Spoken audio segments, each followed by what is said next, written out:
जय श्री कृष्णा। आप सभी को चातुर्मास के 18वें दिन की ढेरों शुभकामनाएं। आप सुन रहे हैं चातुर्मास महात्म्य।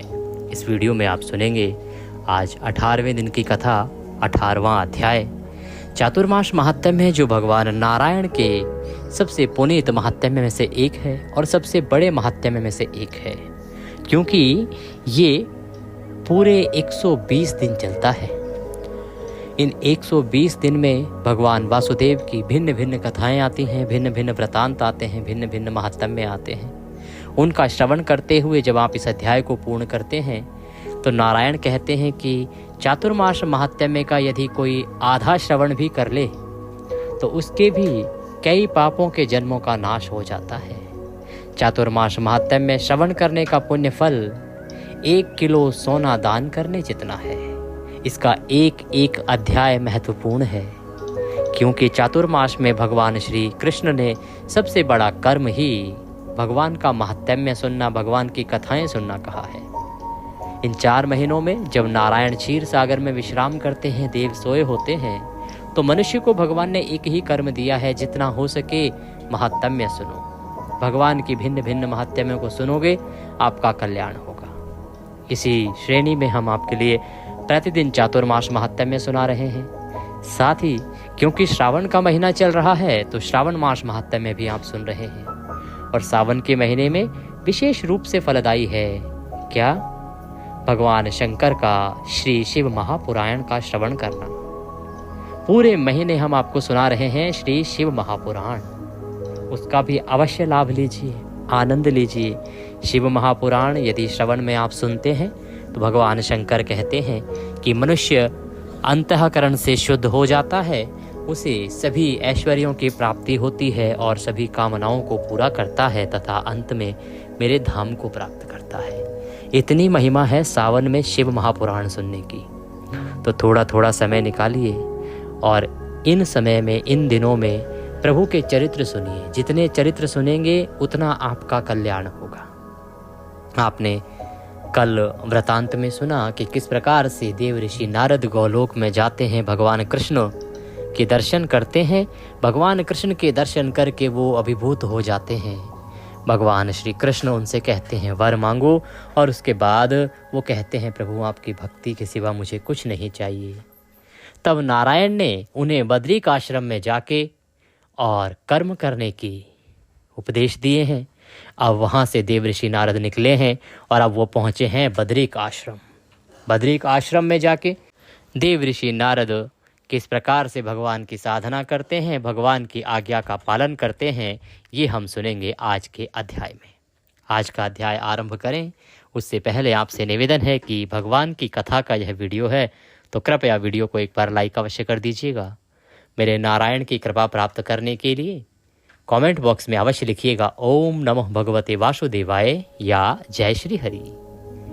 आप देख रहे हैं देवभूमि ज्योतिष संस्थान का प्रतिष्ठित यूट्यूब चैनल देवभूमि धार्मिक। हम यहाँ पर सभी व्रत और त्योहारों की सही शास्त्रीय जानकारी प्रदान करते हैं। ज्योतिष शास्त्र और पंचांग के आधार पर आपको बताते हैं कौन सी तिथि कब है, व्रत आदि कब करना है, क्या महिमा है, क्या नियम है। और जो महत्वपूर्ण योग बन रहे होते हैं उनके विषय में आपको समय समय पर वीडियो के माध्यम से अवगत कराते हैं। यदि आप सभी व्रत और त्योहारों की सही शास्त्रीय जानकारी प्राप्त करते रहना चाहते हैं, सही पुराणों की कथाएं सुनते रहना चाहते हैं, सही महात्म्य सुनते रहना चाहते हैं, तो कृपया चैनल को अभी सब्सक्राइब कीजिए और बेल आइकन को प्रेस कीजिए। जब आप सब्सक्राइब का बटन दबाएंगे तो वहाँ एक घंटी का निशान दिखाई देगा, उसको अवश्य दबाइएगा, तभी आपको हमारे संपूर्ण वीडियो प्राप्त होंगे, अन्यथा आपसे जानकारी छूट जाएगी। आइए प्रिय भक्तों, अब हम आरंभ करते हैं चातुर्मास महात्म्य में आज का अध्याय। सर्वप्रथम गुरुदेव के चरणों की वंदना करते हैं। गुरुर् ब्रह्म गुरुर्विष्णु गुरुर्देव महेश्वरः गुरुर् साक्षात् परब्रह्म तस्मै श्री गुरुवे नमः। बोले गुरुदेव महाराज की जय। माँ सरस्वती के चरणों की वंदना करते हैं। या देवी सर्वभूतेषु माँ सरस्वती रूपेण संस्थिता नमस्तस्यै नमस्तस्यै नमस्तस्यै नमो नमः। बोले सरस्वती महारानी की जय। प्रथम पूज्य गणेश जी महाराज के चरणों की वंदना करते हैं। बोलिए गणेश जी महाराज की जय। बोलिए लक्ष्मी नारायण भगवान की जय। बोलिए चातुर्मास की जय। बोलिए चातुर्मास महात्म्य की जय। बोलिए सब संगत की जय। आप सभी दर्शकों को, आप सभी श्रोतागण को मेरा नमस्कार। आरंभ करते हैं चातुर्मास महात्म्य में आज का अध्याय 18वें दिन की कथा। देवऋषि नारद बद्रिक आश्रम पहुंच चुके हैं। तो स्कंद कुमार कहते हैं कि तब देवऋषि नारद ने 2 दिव्य प्राचीन श्रेष्ठ ऋषियों को घोर तपस्या करते हुए देखा। वे अपने आत्मान में स्थित थे और धार्मिक अनुष्ठानों के महान कर्ता थे। अपने तेज से वे समस्त जगत को प्रकाशित करने वाले सूर्य से भी अधिक तेजस्वी थे। वे श्रीवत्स स्वरूप थे और पूजनीय थे। उनके जटाओं का गोलाकार समूह था। उनकी भुजाएं, हथेलियां कमल के समान थी। उनके पैरों के तलवों पर चक्र चिन्ह थे। उनकी छाती चौड़ी थी और सुगठित थी। उनकी भुजाएं लंबी थी और उन्होंने श्वेत उत्तम सुगठित रेशमी वस्त्र धारण किए हुए थे।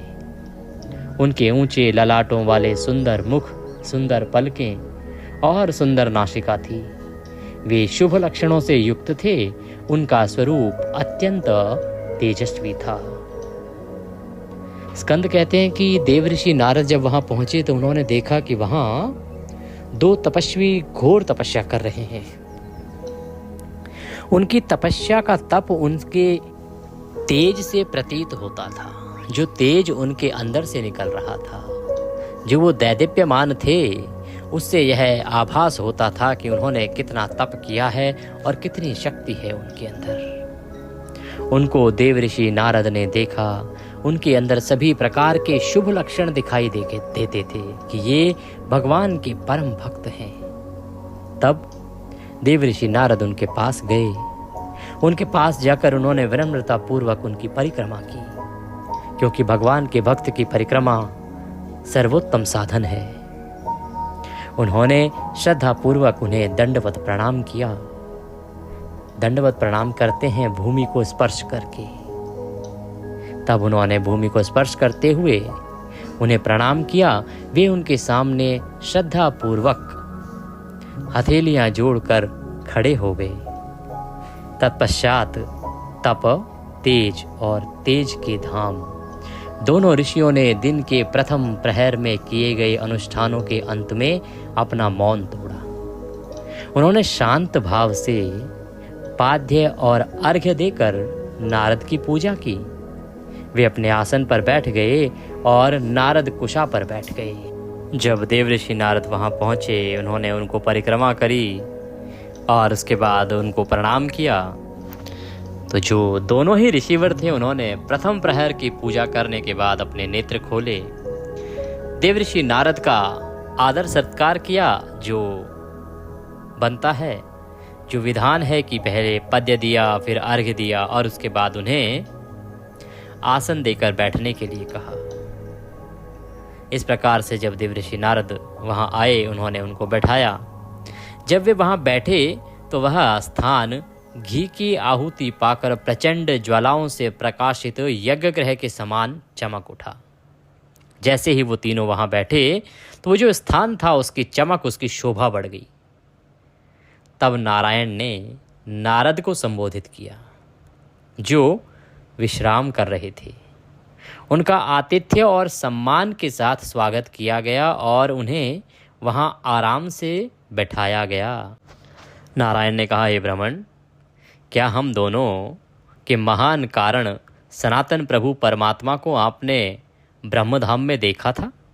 नारद ने कहा, आदरणीय महोदय, आपकी कृपा से ही मैंने भगवान वासुदेव को उनके अविनाशी निवास में निवास करते देखा है।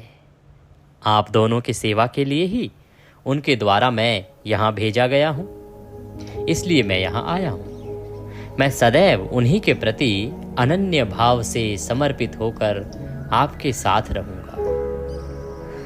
तो जो ऋषिवर थे उन्होंने विनयपूर्वक उनसे पूछा कि आप भगवान के धाम को गए, किस प्रकार से आपके दर्शन हुए, आप मिले नहीं मिले। तो देवर्षि नारद उन्हें बताते हैं कि मैं उनके द्वारा ही आपके यहाँ भेजा गया हूँ। उन्हें बड़ी फिक्र है आपकी, आप दोनों की बड़ी चिंता करते हैं वासुदेव, और इसीलिए उन्होंने मुझे आपके पास भेजा है, और मैं अब आपको समर्पित होकर आपके साथ ही रहूंगा। तब वो कहते हैं, हे ब्राह्मण, तुम धन्य हो, तुम पर ईश्वर की कृपा है कि तुम्हें स्वयं भगवान के दर्शन हुए। हे ब्राह्मण, ना तो किसी देवता ने और ना ही किसी ऋषि ने उन्हें कभी देखा है। आज तक कोई उनको देख ही नहीं पाया, दर्शन नहीं कर पाया। ये केवल प्रभु की कृपा आप ही को प्राप्त हुई है। केवल वे भक्त जो अनन्य भक्ति द्वारा उनके साथ अविनाशी समानता प्राप्त कर चुके हैं, वे ही उनको देख सकते हैं, जो सबका कारण है। वो हर किसी को दर्शन नहीं देते, हर किसी को दिखाई नहीं देते। हे नारद, मेरे सत्य कथन का तात्पर्य यह है कि दिव्य रूप वाले परम पुरुष भगवान को देखना बहुत कठिन है। हे श्रेष्ठ ब्राह्मण, इस संसार में उन्हें अपने भक्त के अतिरिक्त अन्य कोई भी प्रिय है ही नहीं। इसीलिए उन्होंने स्वयं को आपके समक्ष प्रकट किया। उनका व्यक्तित्व तेजों में है, उनका रहस्यमय स्वरूप गुणों से भरा है, और वह गुणों से परे है। पूर्ण आनंद ही उनका स्वरूप है। वे नित्य, शुद्ध और अविनाशी हैं। उनका कोई रूप, रंग, आयु, सामान्य प्रकार या प्रकृति से उत्पन्न नहीं है। उनके पास जो कुछ भी है वह सब दिव्य है। उनके आयुधों सहित वे भी अनन्य भक्तों के लिए परम आश्रय हैं। ऋषि कहते हैं कि हे नारद, वासुदेव की भक्ति वे लोग करते हैं जिन्होंने आत्मा और ब्रह्म की एकता को जान लिया है, और जो गुणों से विरक्त हो गए हैं वे ऐसे गुणों से संपन्न हैं। हे महामुनि, इस परमात्मा की महानता का वर्णन कौन कर सकता है, जो अज्ञेय अनंत शक्तियों का स्वामी है। वे आत्माओं के आत्मा हैं, अविनाशी आत्मा हैं, आकाश के समान निर्मल और पवित्र हैं। केवल दिव्य दृष्टि वाले पुरुषों को ही दिखाई देते हैं। वे शुद्ध सत्ता हैं, वासुदेव से उत्पन्न पुरुष हैं। वे सभी शुभ गुणों से युक्त हैं, निर्गुण हैं, सभी शासकों के स्वामी हैं। वे ब्रह्मा के ज्ञाता हैं, स्वामी हैं और श्रेष्ठ ज्ञान से जानने योग्य हैं। उनकी स्तुति करनी चाहिए। जो मनुष्य उस दिव्य स्वरूप भगवान को अनन्य भाव से समर्पित तपस्या और पवित्र भक्ति से प्रसन्न कर लेता है ना, वह परम धन्य है। अतः हे ऋषिवर, आप भी अनन्य भक्ति से उन्हें प्रसन्न करें, और हे प्रिय, कुछ समय तक यहाँ तपस्या करें। तपस्या से अत्यंत शुद्ध हुई तुम्हारी आत्मा से तुम महात्मा भगवान की समस्त महिमा और यथार्थ रूप से जान सकोगे, जैसा कि मैं वर्णन करूँगा। हे ऋषिवर, यह जान लो कि तपस्या ही समस्त उद्देश्यों की प्राप्ति का साधन है। जिसने घोर तपस्या नहीं की है उससे भगवान नहीं जीते जा सकते। स्कंद कहते हैं, पूज्य नर नारायण के इस प्रकार कहने पर वे नारद प्रसन्न हुए, और तपस्या करने की इच्छा से वे परम बुद्धिमान इस प्रकार बोले। नारद कहते हैं, हे प्रभु, आप मुझे अपने द्वारा अनुमोदित एकांत धर्म का उपदेश दीजिए, जिससे विश्वात्मा वासुदेव सदैव प्रसन्न होते हैं। श्री नारायण ने उत्तर दिया, ये नर नारायण जो दो ऋषि हैं, जो भगवान वासुदेव के अनन्य भक्त हैं और कठिन तप साधना कर रहे हैं, जिन्हें भगवान प्राप्त हुए हैं उनके द्वारा नारद को कहा जा रहा है। तो नारायण ने उत्तर दिया, हे ब्राह्मण, तुमने बहुत अच्छा पूछा है, निश्चय ही तुम्हारी बुद्धि शुद्ध है। हे मेरे भक्त, मैं तुम्हें एक रहस्य भी बताऊंगा। कल्प के प्रारंभ में मैंने विवस्वान को इस धर्म का उपदेश दिया था। हे ऋषिवर, मैं उसी प्राचीन धर्म को आपसे कहूंगा। वास्तव में यही एकांतिक धर्म है जो भगवान के प्रति अनन्य भक्ति है, जिसे कि लक्ष्मी के प्रति तथा जिसमें अपने धर्म का ज्ञान और सांसारिक भोगों के प्रति विरक्ति भी सम्मिलित है। इससे स्वयं गोलोक के स्वामी अत्यंत प्रसन्न होते हैं और भक्त की भी सभी मनोकामनाएं पूर्ण की जाती हैं। गोलोक के स्वामी कौन? वासुदेव कृष्ण।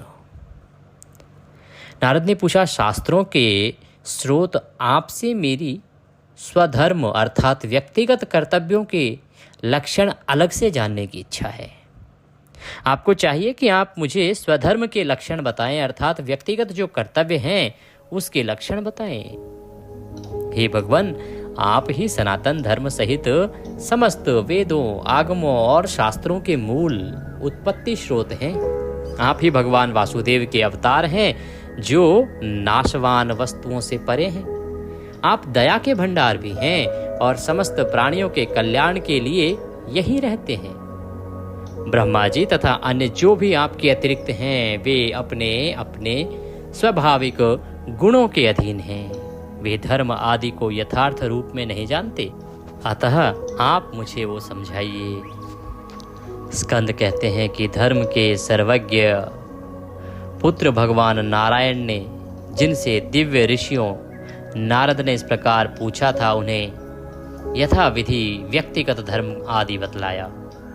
नारायण ने कहा कि विभिन्न वर्णों और जीवन अवस्थाओं के लिए नैतिक आचरण भिन्न भिन्न होता है।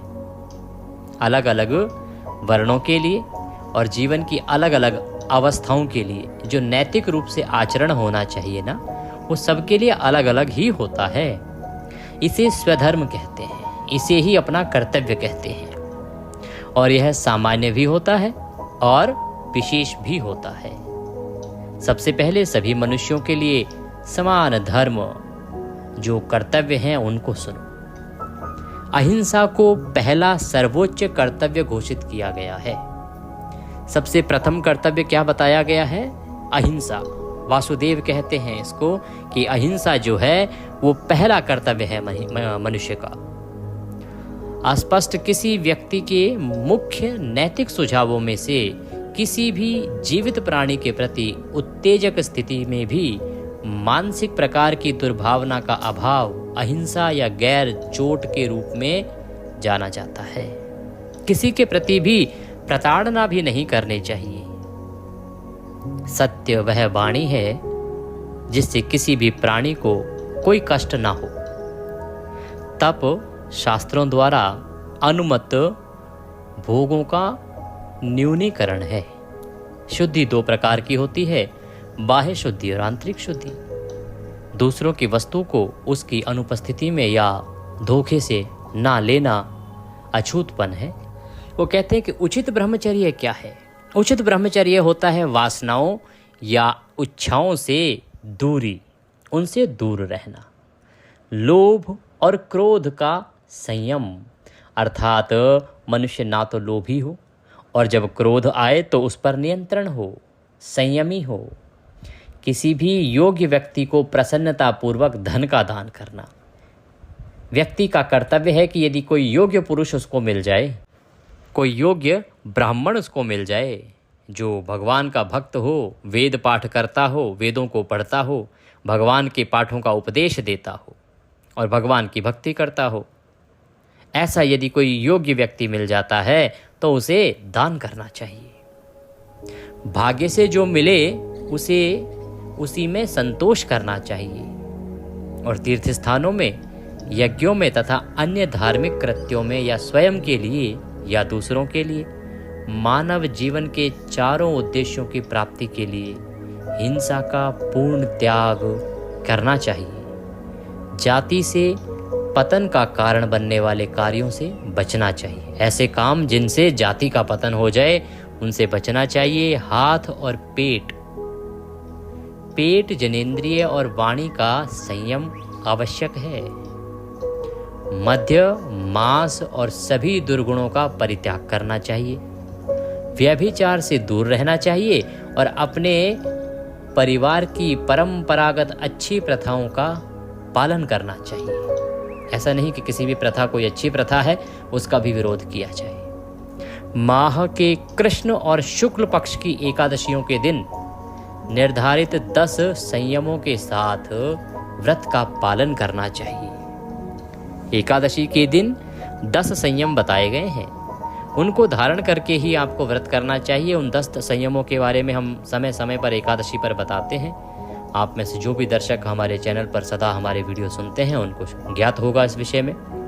व्रत का पालन करना चाहिए। हरि के जन्मदिन के विशिष्ट व्रत का उचित पालन करना चाहिए।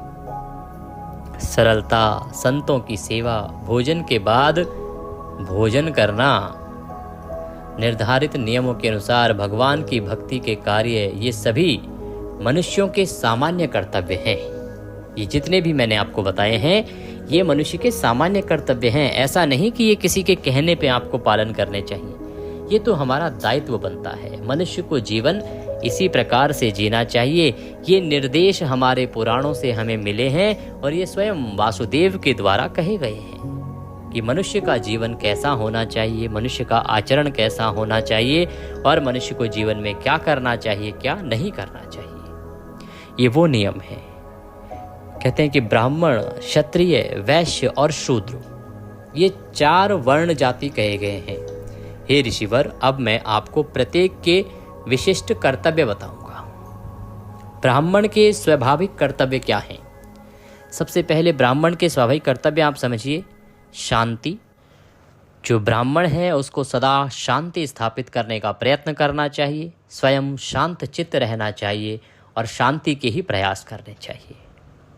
ब्राह्मणों को आत्म संयम रखना चाहिए। उसका अपने ऊपर नियंत्रण होना चाहिए। सेल्फ कंट्रोल जिसे हम कहते हैं आज की भाषा में, सेल्फ कंट्रोल होना चाहिए, अपने ऊपर नियंत्रण होना चाहिए। क्षमा ब्राह्मण का मुकुट है। ब्राह्मण को घमंडी न हो के क्षमा, अगर गलती हो जाए तो सदा क्षमा के लिए तैयार रहना चाहिए। पवित्रता का ध्यान रखना चाहिए। ब्राह्मण को सदा पवित्रता बरतनी चाहिए। किसी भी प्रकार का कार्य क्यों ना हो उसमें पवित्रता उससे दूर नहीं होनी चाहिए। ब्राह्मण की सदा ही वेदों में श्रद्धा होनी चाहिए। जो हमारे 4 वेद कहे गए हैं उनमें एक ब्राह्मण की श्रद्धा अवश्य होनी चाहिए। भगवत भक्ति, भगवान की भक्ति सदा करनी चाहिए। एक ब्राह्मण का कर्तव्य है ये। वही व्यक्ति ब्राह्मण कहलाने का हकदार है जिसके अंदर ये गुण हैं। ब्राह्मण को तपवान होना चाहिए, तप करना चाहिए। ब्रह्म ज्ञान और सांसारिक ज्ञान से वो भरपूर होने चाहिए। इन गुणों वाला व्यक्ति ही ब्राह्मण है।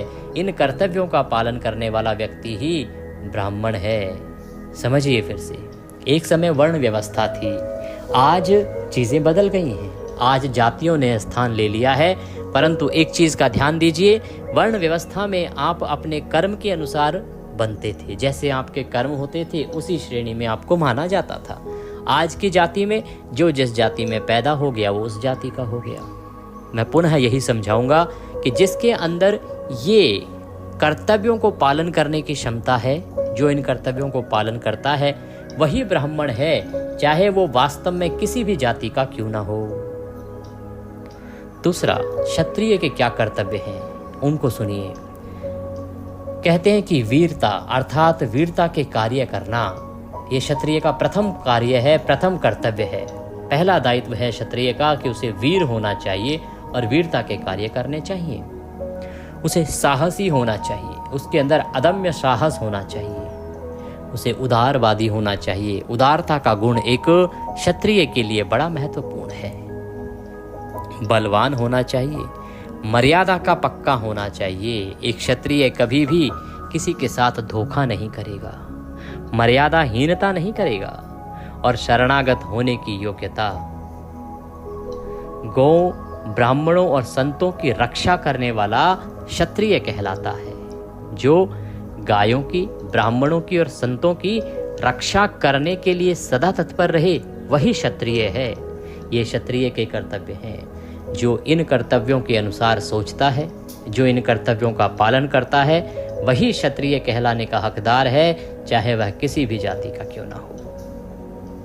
कहते हैं कि राजा के क्या कर्तव्य हैं। राजा के कर्तव्य, शास्त्र कहते हैं कि प्रजा की रक्षा करना, पृथ्वी पर धर्म की स्थापना करना तथा दंड के योग्य व्यक्तियों को दंड देना, ये राजा के कर्तव्य है। क्या?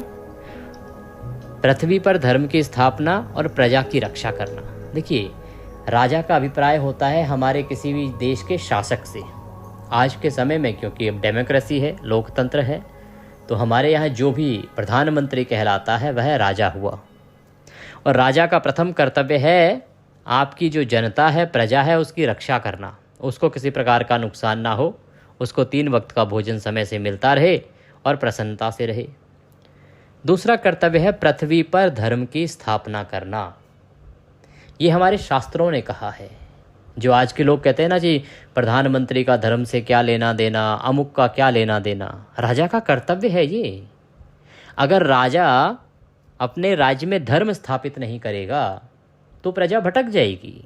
आप स्वयं सोचिए ना, आपके राज्य की प्रजा कैसा व्यवहार करेगी ये कौन निर्धारित करेगा? राजा ही तो निर्धारित करेगा। राजा के कर्म अच्छे होंगे, क्योंकि प्रजा जो है ना, प्रजा उसी दिशा में चलती है जिस दिशा में राजा चलता है, जिस दिशा में आपका मुखिया चलता है। आप में से अमूमन सभी लोग उसी प्रकार से सोचते हैं जैसे आपका मुखिया सोचता है। कोई एक ऐसा बिरला होता है जो अलग सोच वाला निकलता है। तो यदि जो आपका राजा है वही धर्म की स्थापना के विषय में नहीं सोचेगा तो फिर प्रजा में धर्म कहाँ से आएगा? और बिना धर्म के प्रजा कभी भी अपना जीवन कल्याण नहीं कर सकती, क्योंकि धर्म केवल ये नहीं सिखाता कि भगवान की भक्ति करें। धर्म मनुष्य को उदार बनाता है। मैं सनातन धर्म की बात कर रहा हूँ, अन्य धर्मों की नहीं बात कर रहा, क्योंकि मुझे अन्य धर्मों पर टीका टिप्पणी करने में कोई लाभ दिखाई नहीं देता। हमारा जो धर्म है, उस धर्म में सबसे पहले मनुष्य को सिखाया जाता है कि आप अच्छे इंसान बने। अभी भी देखिए, ये आप जो सुन रहे हैं, ये क्या सुन रहे हैं? आप सुन रहे हैं चातुर्मास महात्म्य में, जो भगवान नारायण द्वारा कहा जा रहा है कि मनुष्य के क्या कर्तव्य हैं, मनुष्य को कैसा होना चाहिए, कौन उत्तम मनुष्य है। वहाँ ये पढ़ाया जा रहा है कि मनुष्य को सहनशील होना चाहिए, आत्मसंयमी होना चाहिए, शांति प्रिय होना चाहिए, अहिंसक होना चाहिए, दूसरों की रक्षा करने वाला होना चाहिए, दूसरों की इज्जत करने वाला होना चाहिए। ये पढ़ाता है हमारा धर्म। तो धर्म केवल ये नहीं सिखाता कि आप भक्ति करो, भक्ति करो, भक्ति करो, भक्ति करो। धर्म मनुष्य को मनुष्य बनाता है। धर्म मनुष्य को जानवर से मनुष्य बनाता है, क्योंकि बाकी सब खाना पीना और बाकी क्रियाएं करना तो जानवर भी करता है, परंतु ये जो गुण हैं, सहनशीलता से लेके परोपकार, ये केवल मनुष्य के अंदर है। और ये कौन सिखाता है? ये हमारा धर्म सिखाता है। इसलिए हमारा जो धर्म है वो उदार कहा जाता है। यहाँ सभी को केवल यही सिखाया जाता है कि मनुष्य को मनुष्य की चिंता करनी चाहिए। तो यदि आज हमारी सरकार धर्म कर्म के कार्यों में शामिल होती है तो वो धर्म के अनुसार तो बहुत ही उत्तम है और उचित है, और भगवान वासुदेव की आज्ञा के अनुसार है। भगवान वासुदेव स्वयं कहते हैं कि राजा को धर्म की स्थापना के लिए प्रयत्न करना चाहिए। लोकतांत्रिक, डेमोक्रेटिक या लोकशाही का अभिप्राय ये नहीं है कि आप धर्म को भूल जाएं, अपने धर्म को भूल जाएं। जो स्वधर्म को भूल जाएगा वो दूसरे के धर्म की रक्षा नहीं कर सकता, ये जान लीजिए। तो राजा को धर्म का पालक और धर्म का रक्षक होना चाहिए। वैश्य के क्या कर्तव्य हैं? वैश्य के कर्तव्य हैं वेदों में श्रद्धा रखना, दान करना, साधु संतों और ब्राह्मणों की सेवा करना, धन की प्राप्ति में असंतोष और परिश्रम पूर्वक प्रयास करना, सदा मेहनत करते रहना, अधिक से अधिक धन कमाने का प्रयास करना, ये वैश्य का कर्तव्य है। और भगवान के लिए, साधु के लिए, ब्राह्मण के लिए जितना हो सके दान देना। हे श्रेष्ठ मुनियों, शूद्र का विशिष्ट कर्तव्य यह है कि वह द्विजों, देवताओं और गौओं की बिना किसी छल कपट के निष्ठा पूर्वक सेवा करे। ब्राह्मण के लिए जीविका के निर्धारित साधन हैं अध्यापन, यज्ञ करना, किसी शुद्ध पुरुष से दान लेना, इनमें से अंतिम साधन विपत्ति की स्थिति में निर्धारित किया गया है। कहते हैं कि ब्राह्मण का जो कर्तव्य है वो ये है कि अधिक से अधिक पढ़िए, जितना हो सके पढ़िए, पढ़ाइए, यज्ञ करिए और शुद्ध पुरुष से दान, जिसके पास मेहनत की कमाई शुद्ध पैसा है ना, उससे आप दान लीजिए। और ये आपातकालीन परिस्थिति में है दान लेना, अन्यथा आप पढ़ाइए, गुरुकुल खोलिए, अध्यापन कीजिए, उससे आप अपनी आजीविका कमाइए। जो श्रेष्ठ ब्राह्मण यज्ञ और अध्यापन जीविका के साधन में दोष देखता है, उसके लिए 4 अन्य प्रकार के जीविका साधन बताए गए हैं। ये है मक्के के दाने बीनना, निरंतर भिक्षावृत्ति करना, स्थिर गृहस्थ जीवन और उचित कृषि। श्रेष्ठ ब्राह्मणों को यह ध्यान रखना चाहिए कि यहाँ पूर्वगामी अर्थात जीविका साधन उत्तरगामी की अपेक्षा अधिक कल्याणकारी है। आपातकालीन स्थिति में ब्राह्मण को वैश्य या क्षत्रिय की जीविका अपनाकर अपना भरण पोषण करना चाहिए, लेकिन कुत्ते, चांडाल की तरह कभी भी नहीं रहना चाहिए। क्षत्रिय को धर्म की रक्षा करते हुए शस्त्र से जीविका चलानी चाहिए। संकट काल में वह वैश्य की तरह व्यवहार करे तो दोष नहीं होगा। राजा के जीवन यापन का साधन ब्राह्मणों को छोड़कर तथा अन्य स्रोतों से समय और स्थान की आवश्यकता अनुसार समस्त प्रजा को संतुष्ट रखकर कर वसूलना बताया गया है। आपातकालीन में क्षत्रिय और ब्राह्मण को नीच व्यक्ति की सेवा पूर्णतया वर्जित है, क्योंकि इससे तेज क्षीण होता है। जो नीच व्यक्ति है उससे सेवा नहीं लेनी चाहिए। वैश्य के मामले में आजीविका का तरीका कृषि, व्यापार और वाणिज्य, गायों की देखभाल और ब्याज पर पैसा उधार देना बताया गया है, लेकिन आपात स्थिति में वह शूद्र की आजीविका की तरह अपना तरीका अपना सकता है। शूद्र को द्विजों की सेवा से वर्जित धन से अपना भरण पोषण करना चाहिए। संकट काल में उसे कारीगरी का कार्य कर लेना चाहिए। जब वे सभी संकट से बचकर मुक्त हो जाएं, तो उन्हें अपने लिए उचित प्रायश्चित करना चाहिए और पुनः अपनी आजीविका के मुख्य व्यवसाय को अपनाना चाहिए।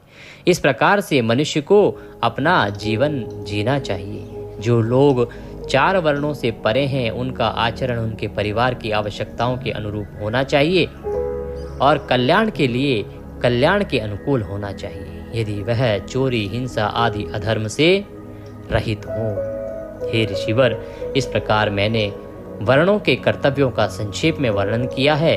अब मैं तुम्हें 4 आश्रमों के कर्तव्य बताऊंगा। बोले विष्णु भगवान की जय। इसी के साथ चातुर्मास महात्म्य का आज का अध्याय यहाँ पूर्ण होता है। अध्याय में नारायण द्वारा नारद को बताए जा रहे हैं कर्तव्य। अभी हमने जाना कि 4 वर्णों के कर्तव्य क्या हैं।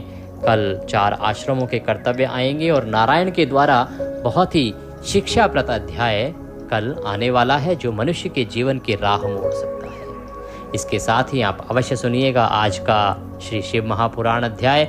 आज अमावस्या का दिन है, आपके लिए हमने हरियाली अमावस्या की कथा अपलोड की है, उसका लाभ लीजिए, उसे श्रवण कीजिए और आज के दिन गीता का 7वां अध्याय सुन के पितरों की पूजा अवश्य कीजिएगा। भगवान सब पर कृपा करें। हरे कृष्ण।